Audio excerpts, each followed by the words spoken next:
నమస్కారం. సుఖీభావకు స్వాగతం. ఈ రోజు సుఖీభావలో ఉదయపు మొదటి ముద్ద ఆరోగ్యానికి బంగారు బాట, మతిమరుపు గుండె జబ్బుకు సూచిక, వేసవిలో కాస్మెటిక్స్ తో జాగ్రత్త, మౌత్ వాష్ ని రోజు వాడచ్చా, ఇంకా హెల్త్ టిప్. ఉదయం లేచి లేవగానే కాఫీనో టీనో తాగేస్తాం, ఆపై అల్పాహారంగా ఏదో ఒకటి పొట్టలోకి తోసేస్తాం. కొందరైతే అసలు బ్రేక్ఫాస్ట్ కూడా చేయరు, ఏకంగా లంచ్ చేస్తుంటారు. కానీ నిజానికి ఉదయం పూట తప్పనిసరిగా అల్పాహారం తీసుకోవాలి. అందులోనూ మనం తీసుకునే తొలి ఆహారం మన శరీరానికి శక్తినిచ్చేదిలా, మనల్ని రోజంతా హుషారుగా ఉంచేదిలా ఉండాలని చెబుతారు నిపుణులు. ఉదయం పూట మొదటి ఆహారంగా ఏం తినాలో ఇప్పుడు తెలుసుకుందాం.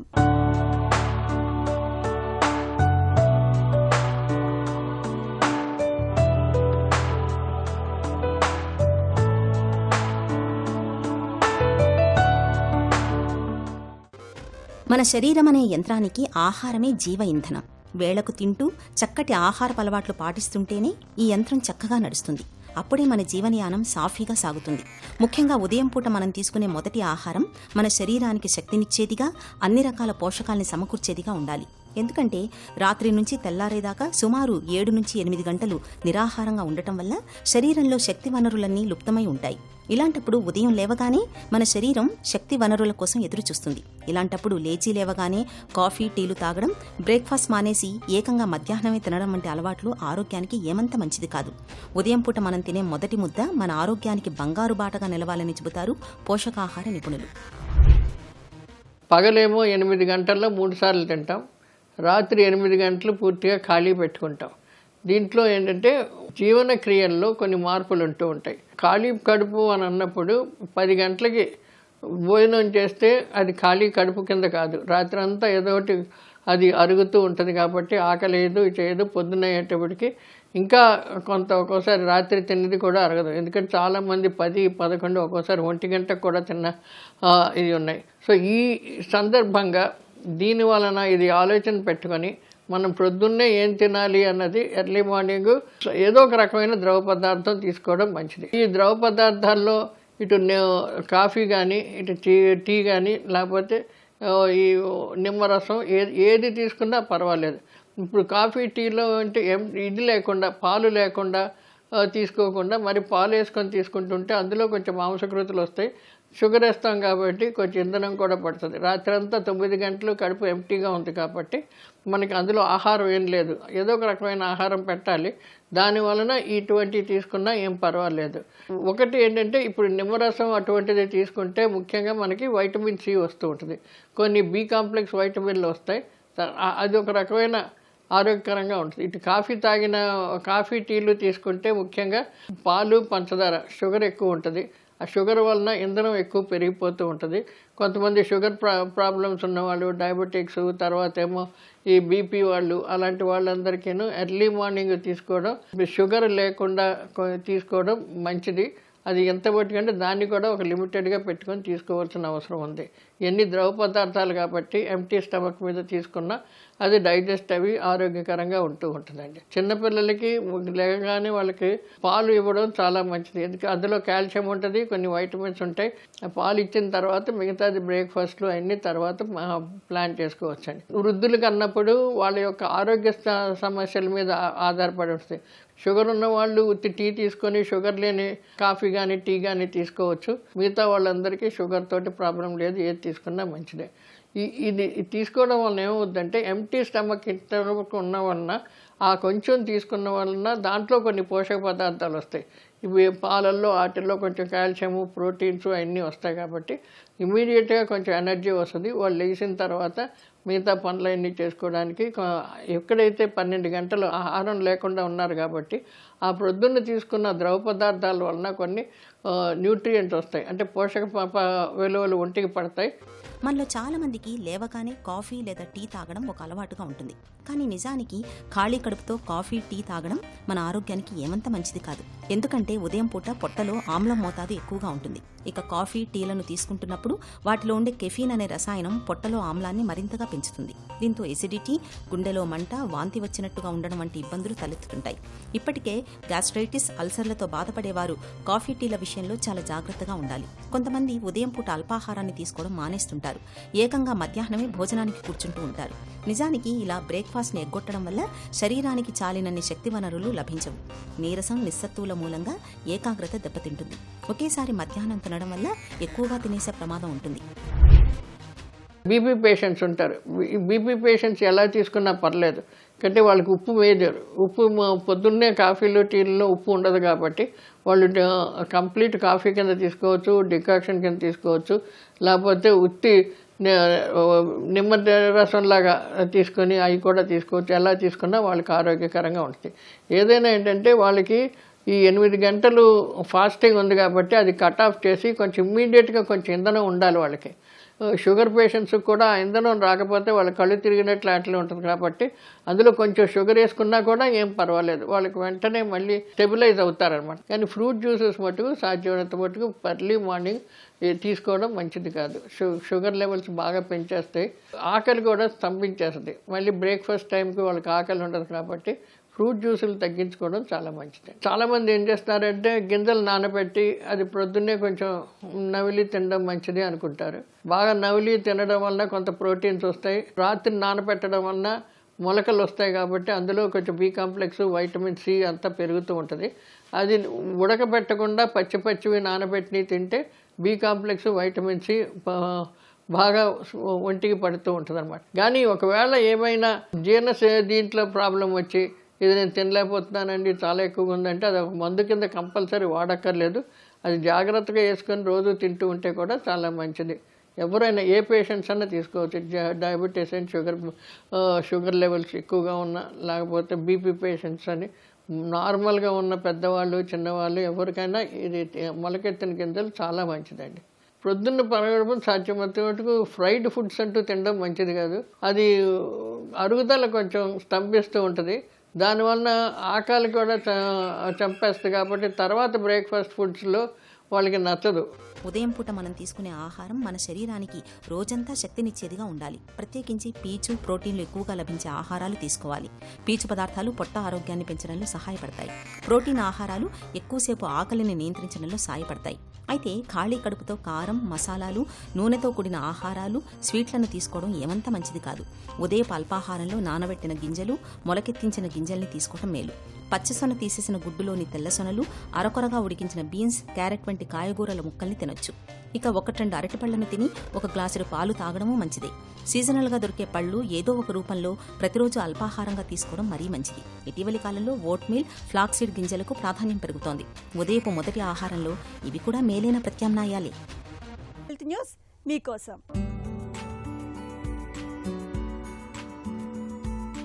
జ్ఞాపక శక్తి, ఆలోచన, భాషల విషయంలో ఇటీవల మార్పులేమైనా కనిపిస్తున్నాయా? అంటే తరచూ మర్చిపోవడం, ఆలోచన సక్రమంగా సాగకపోవడం, తెలిసిన ప్రాంతాల్లో తిరగడానికి ఇబ్బంది పడడం, తికమక పడడం వంటి ఇబ్బందుల్ని ఎదుర్కొంటున్నారా? అయితే ముందు ముందు గుండె జబ్బులు ముంచుకొచ్చే ప్రమాదం పొంచి ఉండొచ్చునని అమెరికాలోని ఓహియో స్టేట్ యూనివర్సిటీకి చెందిన ఒక తాజా అధ్యయనం హెచ్చరిస్తోంది. గుండెపోటు, పక్షవాతం, గుండె వైఫల్యంతో ఆసుపత్రిలో చేరడానికి చాలా ఏళ్లకు ముందే విషయగ్రహణ సామర్థ్యం క్షీణిస్తున్నట్లు పరిశోధకుల అధ్యయనంలో తేలింది. వీటి బారిన పడటానికి ముందు వృద్ధుల్లో అతివేగంగా జ్ఞాపక శక్తి, ఆలోచనలు, నిర్ణయాత్మక శక్తి తగ్గుతున్నట్లు పరిశోధకులు గుర్తించారు. గుండె జబ్బుల అనంతరం విషయగ్రహణ సామర్థ్యం తగ్గుతుందన్న విషయం ఇప్పటికే తెలుసు. కానీ గుండె జబ్బులకు ముందే ఇది మొదలవుతుందో లేదో అనేది ఖచ్చితంగా తెలియదు. అందుకే 65 ఏళ్లు అంతకన్నా ఎక్కువ వయసు గలవారి ఆరోగ్య సమాచారాన్ని పరిశోధకులు పరిశీలించారు. గుండె జబ్బులకు గురవడానికి 3 ఏళ్ల ముందు నుంచే మేధాశక్తి తగ్గుతున్నట్లు వారు గుర్తించారు. ముఖ్యంగా జ్ఞాపక శక్తి, భాషా సామర్థ్యం, విషయాలను విడమర్చుకోవడం, గలగల మాట్లాడడం చాలా వేగంగా తగ్గుతుండడం గమనార్హం. విషయగ్రహణ సామర్థ్యం క్షీణించడం ముఖ్యంగా విడమర్చుకునే వేగం నెమ్మదించడం గుండె జబ్బుకు తొలి సూచిక కావచ్చునని అధ్యయన ఫలితాలు సూచిస్తున్నాయి. దీని ఆధారంగా గుండెపోటు ముప్పు పొంచి ఉన్న వారిని ముందే గుర్తించే అవకాశం ఉందని పరిశోధకులు వివరిస్తున్నారు. ఎండలు మండిపోయే వేసవి కాలంలో తీవ్రమైన వేడి, ఉక్కపోతల కారణంగా మన చర్మం అంతా ఒకటే చెమ్మగా, జిడ్డుగా ఉంటుంది. ఇలాంటి పరిస్థితుల్లో నిత్యం వాడే సౌందర్య సామాగ్రి విషయంలో సరైన జాగ్రత్తలు తీసుకోకపోతే వాటిలోని రసాయనాల మూలంగా మన చర్మానికి సమస్యల బెడద పెరిగే అవకాశం ఉంటుంది. వేడి, ఉక్కపోతలకు క్రీములు, లోషన్లు, ఇతరత్ర కాస్మెటిక్ రసాయనాలు మన చర్మానికి లేనిపోని ఉపద్రవాల్ని తెచ్చిపెడుతుంటాయి.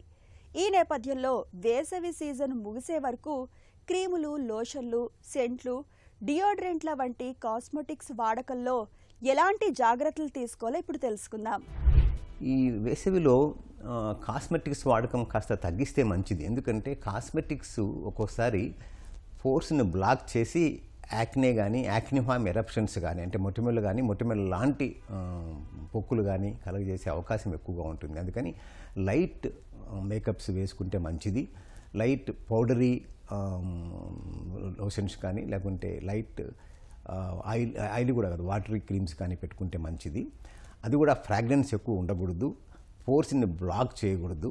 తర్వాత ఎప్పటికప్పుడు ఆ క్రీమ్స్ను వెంటనే వాష్ చేసుకుంటే మంచిది. ఎందుకంటే అవి బ్లాక్ అయిపోయి ఆ తర్వాత స్వేద గ్రంథుల్ని కానీ, ఆయిల్ గ్లాండ్స్ని కానీ బ్లాక్ చేసినప్పుడు మనకు వేడిలాగా ప్రిక్లీ హీట్ వచ్చే అవకాశం ఉంటుంది. లేకుంటే ఈ మొటిమల లాంటి పొక్కులు వచ్చే అవకాశాలు ఎక్కువ ఉంటాయి. అంటే ఫాలిక్యులైటిస్ కూడా వచ్చే అవకాశం ఉంటుంది.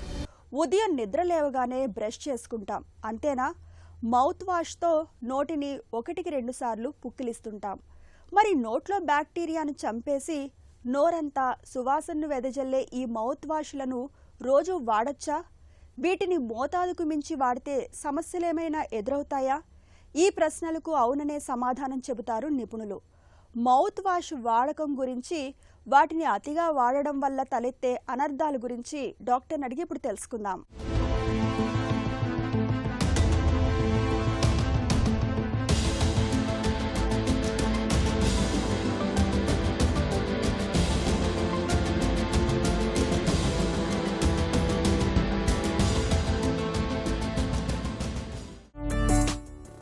మౌత్ వాష్ నిజంగా అవసరమా, లేక బ్రషింగ్ మాత్రమే సరిపోతుందా? చాలామంది పేషెంట్స్ మా దగ్గరకు వచ్చిన వాళ్ళు ఏంటంటే ఈ మౌత్ వాష్ వాడితే బ్రషింగ్ చేయాల్సిన అవసరం ఉండదా అని అడుగుతుంటారు. కానీ అది కాదు. మౌత్ వాష్ ప్రయోగాలు అలాగే టూత్ బ్రషింగ్ ప్రయోగాలు డిఫరెంట్గా ఉంటాయి. సో మనం టూత్ బ్రషింగ్తో కొన్నిసార్లు మనకు పళ్ళ మధ్యలో ఇరుక్కునే మనం తొలగించనివి మనం మౌత్ వాష్తో తొలగించవచ్చు. రెండోది, స్పెషల్గా మనం మధ్యాహ్నం తర్వాత ఏమైనా తిన్న తర్వాత ఆహారం ఇరుక్కుంటుంది, లేదంటే మళ్ళీ దాని ఎఫెక్టివ్నెస్ పోతుంది అనుకున్నప్పుడు మౌత్ వాష్ వాడడం అనేది మనం చేస్తూ ఉంటాం. సో కొన్నిసార్లు ఇన్ఫెక్షన్ ఉన్న వాళ్ళకు కూడా కొన్ని యాంటీసెప్టిక్ మౌత్ వాషెస్ ప్రిస్క్రైబ్ చేస్తాం. అంటే చిగుర్ల వ్యాధి ఉన్న వాళ్ళు, లేదంటే అల్సర్స్ ఉన్న వాళ్ళకి అలాంటివి డిఫరెంట్ మౌత్ వాషెస్ ప్రిస్క్రైబ్ చేస్తారు. సో మౌత్ వాష్ ఒకటి ఏంటంటే it's not an alternative for tooth brush, number 1. Number 2 ఏంటంటే దానికి డాక్టర్ ప్రిస్క్రిప్షన్తో మీరు ఎలాంటి మౌత్ వాష్ వాడాలనేది వాడినట్టయితే కరెక్ట్గా ఉంటుంది. రోజు మౌత్ వాష్ వాడటం మంచిదేనా? సమస్యలు ఏమైనా ఎదురవుతాయా? మౌత్ వాష్లో కూడా చాలా డిఫరెంట్ టైప్స్ వస్తాయండి. So mouth wash alcohol based అనుకోండి. So alcohol based mouth wash ఏంటంటే యాంటీసెప్టిక్ ఎఫెక్ట్ ఉంటుంది. సో వెంటనే మనకి యాంటీసెప్టిక్ ఎఫెక్ట్ అనేది ఈ ఆల్కహాల్ బేస్డ్ మౌత్ వాషెస్తో వస్తాయి. కానీ ఇప్పుడు కొంతమందికి డ్రై మౌత్ ఉంటుంది. అలాంటి వాళ్ళు ఇలా ఆల్కహాల్ బేస్డ్ మౌత్ వాష్ ఉంటే ఇంకా డ్రై మౌత్ అనేది ఎక్కువగా అయిపోతుంది. అలాగే కొన్ని బెటడీన్ మౌత్ వాష్ ఉంటాం. అంటే సర్జరీ తర్వాత మేము బెటడీన్ అయోడిన్ మౌత్ వాషెస్ ప్రిస్క్రైబ్ చేస్తాము. ఆ సర్జికల్ సైటు, అంటే అక్కడ దెబ్బ తగిలిన సైటు ఆ మౌత్ వాష్తో తగ్గిపోవాలని, మానుకోవాలని. సో అలా ఎక్కువ రోజులు వాడినాను కూడా ఈ బెటడీన్ మౌత్ వాష్ పళ్ళపైన స్టెయిన్స్ రావడం, అలాంటి మరకలు రావడం అనేది చూస్తూ ఉంటాం. అలాగే ఈ హెక్సిడిన్ మౌత్ వాష్ కూడా చాలా ఎక్కువ కాలం వాడినా కానీ కూడా ఇలా వస్తాయి. సో మౌత్ వాష్ని డైల్యూట్ చేస్తూ డాక్టర్స్ ప్రిస్క్రిప్షన్ ద్వారా వాడడం అనేది కరెక్ట్. మార్కెట్లో alcohol based herbal medicated mouth వాష్లలో ఎవరికి ఏది అవసరం? మన డెంటిస్ట్ ప్రిస్క్రిప్షన్ ద్వారా మనం మౌత్ వాష్ వాడడం అనేది సరియైన పద్ధతి. సో ఇప్పుడు మెడికేటెడ్ మౌత్ వాషెస్ క్లోరెక్సిడిన్ బేస్డ్ లేదంటే యాంటీసెప్టిక్ బేస్డ్ ఉంటాయి. ఎనీ సర్జికల్ కేసెస్లో లేదంటే అల్సర్స్ కేసెస్లో, దెబ్బ తగిలిన కేసెస్లో, చిగుల వ్యాధున్న కేసెస్లో ఇలాంటి యాంటీసెప్టిక్ యాంటీబయాటిక్ ఉన్న మౌత్ వాషెస్ సరిగ్గా పనిచేస్తాయి. కొన్ని హర్బల్ మౌత్ వాషెస్ ఏంటంటే మనకి ఈ పళ్ళని చిగులలో ఉన్న జబ్బులను తగ్గిస్తూ ఇన్ఫ్లమేషన్ అంటే వాపు ఉన్నా కానీ కూడా వీటిని తగ్గించడానికి పనిచేస్తాయి. అలాగే కొన్ని ఆల్కహాల్ బేస్డ్ మౌత్ వాషెస్ ఉంటాయి. అవి టెంపరీగా డాక్టర్ ప్రిస్క్రిప్షన్తో వాడాలి. ఏంటంటే అవి కూడా మనకి వెంటనే యాంటీసెప్టిక్ ఎఫెక్ట్ ఇస్తాయి, కానీ లాంగ్ టర్మ్ వాడడంలో ఈ డ్రై మౌత్ ఇలాంటివి వచ్చే అవకాశం ఉంటుంది. సో ఏ మౌత్ వాష్ అయినా డాక్టర్ ప్రిస్క్రిప్షన్తో వాడితే కరెక్ట్గా ఉంటుంది. మౌత్ వాష్ వాడితే నోటి దుర్వాసన పూర్తిగా పోతుందా? అది మౌత్ వాష్ వాడి నోటి దుర్వాసనని తొలగించుకోవడం ఎలా అంటే మనం స్నానం చేయకుండా పర్ఫ్యూమ్ కొట్టుకున్నట్టు. దాంతో ఏంటంటే లోపల ఉన్న రూట్ కాజ్ అనేది పోదు. సో లోపల ఉన్న రూట్ కాజు అంటే మనకి నోటి దుర్వాసన ఏ కారణం వల్ల వస్తుంది అనేది మనకు చాలా ఇంపార్టెంట్. సో 90% చిగుళ్ళ వ్యాధి వల్ల కానీ, లేదంటే పళ్ళ మధ్య ఉన్న సందుల్లో, లేదంటే ఆహారం ఇరుక్కొని అంటే క్యావిటీస్ పిప్పి పళ్ళలో ఆహారం ఇరుక్కొని కుళ్ళి ఇవి అవుతూ ఉంటాయి. సో మీరు డెంటల్ సర్జరీని సంప్రదిస్తే మీ రూట్ కాజ్ని ఫస్ట్ దాన్ని తొలగిస్తారు. దాని తర్వాత మీకు అవసరం ఉంటే దానికి తగ్గట్టుగా మౌత్ వాష్ వాడతారు. కానీ ఈ నోటి దుర్వాసనని మౌత్ వాష్తో తొలగించడం అనేది కరెక్ట్ పద్ధతి కాదు. బ్రష్ చేయకుండా మౌత్ వాష్తో సరిపెట్టడం సరైందేనా? బ్రషింగ్కి మౌత్ వాష్ ఆల్టర్నేటివ్ కాదు. ఏదో ఎప్పుడైనా ట్రావెలింగ్ టైంలో, ఇప్పుడు ఫ్లైట్లో ఉంటారు, అలాంటి టైంలో ట్రావెలింగ్ టైంలో బ్రషింగ్ చేయలేరు కాబట్టి అలాంటి టైంలో మౌత్ వాష్ వాడితే పర్వాలేదు. కానీ ఆన్ అ డైలీ బేసిస్, ఎందుకంటే మౌత్ వాష్ ఏంటంటే ఇట్స్ ఓన్లీ ఏ లిక్విడ్. పంటి పైన ఉన్న ప్లాక్ అనే పొర తయారవుతుంది. అది ఎవ్రీడే మనం ఎలాంటి తిన్నా తినకున్నా అని కూడా పంటి పైన ఒక సన్నటి పొర, ప్లాక్ అనేది తెల్లటి పొర తయారవుతుంది. దీన్ని మనం తొలగించాలి అంటే ఇది బ్యాక్టీరియల్ లేయర్ అనమాట. ప్లాక్ అనేది ఒక థిన్ బ్యాక్టీరియల్ లేయర్ ఫామ్ అవుతుంది. దీన్ని మనం బ్రషింగ్తోనే మనం తొలగించగలుగుతాం. లేదంటే ఈ ప్లాక్లో ఉన్న సూక్ష్మజీవులు అంటే బ్యాక్టీరియా అనేటివి మన క్యావిటీస్ కానీ చిగుళ్ళ వ్యాధికి దారితీస్తుంటాయి. సో దాన్ని మనము బ్రషింగ్తో మనము ఆల్టర్నేటివ్ కాదు, బ్రషింగ్ కంపల్సరీ చేయాలి. Mouth wash is only an adjunct to brushing. అంటే బ్రషింగ్తో పాటు మనం మౌత్ వాష్ వాడినట్టయితే మనకి బ్రషింగ్తో మిగిలిపోయిన కొన్ని బ్యాక్టీరియా అలాంటివి మాత్రమే ఈ మౌత్ వాష్ తొలగిస్తుంది. పిల్లలు కూడా మౌత్ వాష్ని వాడచ్చా? ఏ వయసు నుంచి వాడచ్చు? పిల్లల్లో మనం చూసినట్టయితే నార్మల్గా మేము సజెస్ట్ చేసేది 6 years తర్వాత. అంటే మౌత్ వాష్ పిల్లలు మింగేస్తారు, తాగేస్తారని మనం మౌత్ వాష్ వీళ్ళకి ప్రిస్క్రైబ్ చేయము. బట్ అదర్వైజ్ 6 years 6 ఏళ్ళ తర్వాత మనము 6 ఏళ్ళ నుండి 12 ఏళ్ళ పేరెంటల్ సూపర్విజన్తో మనం చూసుకున్నట్టయితే మౌత్ వాష్ పిల్లల్లో కూడా వాడచ్చు. దానివల్ల ఎలాంటి దుష్ప్రభావాలు లేవు. మెయిన్ ఇంపార్టెంట్ అంటే మింగకుండా చూసుకోవాలంతే. మౌత్ వాష్ని వాడేటప్పుడు సాధారణంగా చేసే పొరపాట్లేంటి? మౌత్ వాష్తో సాధారణంగా ఏంటంటే చాలామంది over the counter mouth washes కొనేస్తారు. దాంట్లో ఎలాంటి వాళ్ళకి ఎలాంటి మౌత్ వాష్ వాడాలనే తెలియదు. కొన్ని మౌత్ వాషెస్ ఏంటంటే టీత్ సెన్సిటివిటీకి ఉంటాయి. అంటే కొన్ని మౌత్ వాష్ స్పెసిఫిక్గా దాంట్లో ఉన్న కొన్ని అయాన్స్ ఏంటంటే సెన్సిటివ్ టీత్ కోసం ఉంటాయి. అది మీ నోటి పరిశుభ్రత కానీ దానికి అలాంటి వాటికి పనిచేయవు. సో కొన్ని ఏంటంటే ఈ ఫ్లోరైడ్ బేస్డ్ ఇలాంటివి ఉంటాయి. ప్యూర్లీ మనకి మన పంటి పైన ఉన్న బ్యాక్టీరియా లేదంటే చిగుల్లో ఉన్న జబ్బు తీయటానికి పనిచేస్తాయి. సో మౌత్ వాష్లో కూడా అంటే రెగ్యులర్గా మనము ఫోమింగ్ మౌత్ వాష్ అంటే రెగ్యులర్గా జస్ట్ బ్రషింగ్ మనం టూత్పేస్ట్ ఎలా వాడతాం అలాంటివి కొన్ని మౌత్ వాషెస్ ఉంటాయి. అవి కూడా మీరు మీ డెంటిస్ట్ని అడిగేసి ఏ మౌత్ వాష్ వాడగలుగుతాము, అందులో ఎలాంటి కెమికల్స్ లేదంటే ఎలాంటి మాలిక్యూల్స్ ఉంటే అవి కరెక్ట్గా పనిచేస్తాయని చేసినట్టయితే అది బాగా పనిచేస్తాయి. ఎందుకంటే మౌత్ వాష్లో కూడా చాలా డిఫరెంట్ టైప్స్ ఉన్నాయి. ప్రతి ఇండికేషన్ అంటే మనకి ఎలాంటి ప్రాబ్లం ఉంది అలాంటి మౌత్ వాష్ మనకి ఇప్పుడు అందుబాటులో ఉన్నాయి. అంటే ఇప్పుడు ఇందాక నేను అన్నట్టుగా వాళ్ళకి ఏంటంటే ఈ అనెస్థెటిక్ మౌత్ వాష్ వాడతాం. సో ఏంటంటే ఆ నోట్లో ఉన్నదంతా మొద్దుబారిపోతుంది ఈ మౌత్ వాష్తో. సో డిఫరెంట్ మౌత్ వాషెస్ ఉన్నాయి కాబట్టి డిఫరెంట్ ఇండికేషన్కి డిఫరెంట్ మౌత్ వాష్ కూడా అది టెంపరీగా వాడాలి. చాలా లాంగ్ టర్మ్ ఒకటే మౌత్ వాష్ వాడినా కానీ కూడా దాంట్లో ఉన్న కొన్ని సైడ్ ఎఫెక్ట్స్ వచ్చే అవకాశం ఉంటాయి. స్పెసిఫిక్గా మనం కామన్గా చూసేవి ఈ స్టెయిన్స్ అనేవి చూస్తూ ఉంటాం. నోటిని శుభ్రంగా ఉంచుకునేందుకు ప్రతిరోజు పాటించాల్సిన అలవాట్లేంటి? నోటి పరిశుభ్రతలో ముఖ్యంగా మనం ఏంటంటే బ్రషింగ్ అనేది చాలా ఇంపార్టెంట్. సరైన పద్ధతిలో బ్రష్ చేయటము, గుండ్రంగా పైనుండి కిందికి మ్యాక్సిమం 2 to 3 minutes బ్రషింగ్ చేయటం. సో ఉదయం ఎలా బ్రష్ చేస్తామో రాత్రి పడుకునే ముందు తిన్న తర్వాత బ్రష్ చేయటం అనేది అంతే ముఖ్యం. ఎందుకంటే మన తినే ఆహారం అంతా అందులో ఇరుక్కొని పళ్ళ మధ్య ఇరుక్కొని అవి అలాగే నిలువుగా ఉన్నట్టయితే అప్పుడు కుళ్ళి మనకి నోట్లో ఉండే రోగాలు పిప్పి పళ్ళు కానీ చిగుల వ్యాధికి దారితీస్తాయి. అందుకోసం నైట్ టైం బ్రషింగ్ చాలా ఇంపార్టెంట్. అలాగే ఒకవేళ కొన్నిసార్లు మీరు ఏదైనా కారణం వల్ల బ్రషింగ్ చేయలేనిపోయినప్పుడు మీకు ఈ మౌత్ వాష్ వాడటం, దాంతోపాటు నోటి పరిశుభ్రత బ్రషింగ్లో మనకి ఈ టంగ్ క్లీనింగ్, నాలుకని క్లీన్ చేసుకోవటం, అలాగే పళ్ళ మధ్య ఇరుక్కున్న పదార్థాలని ఫ్లాసింగ్ ద్వారా క్లీన్ చేసుకోవడం అనేది కూడా చాలా ముఖ్యం.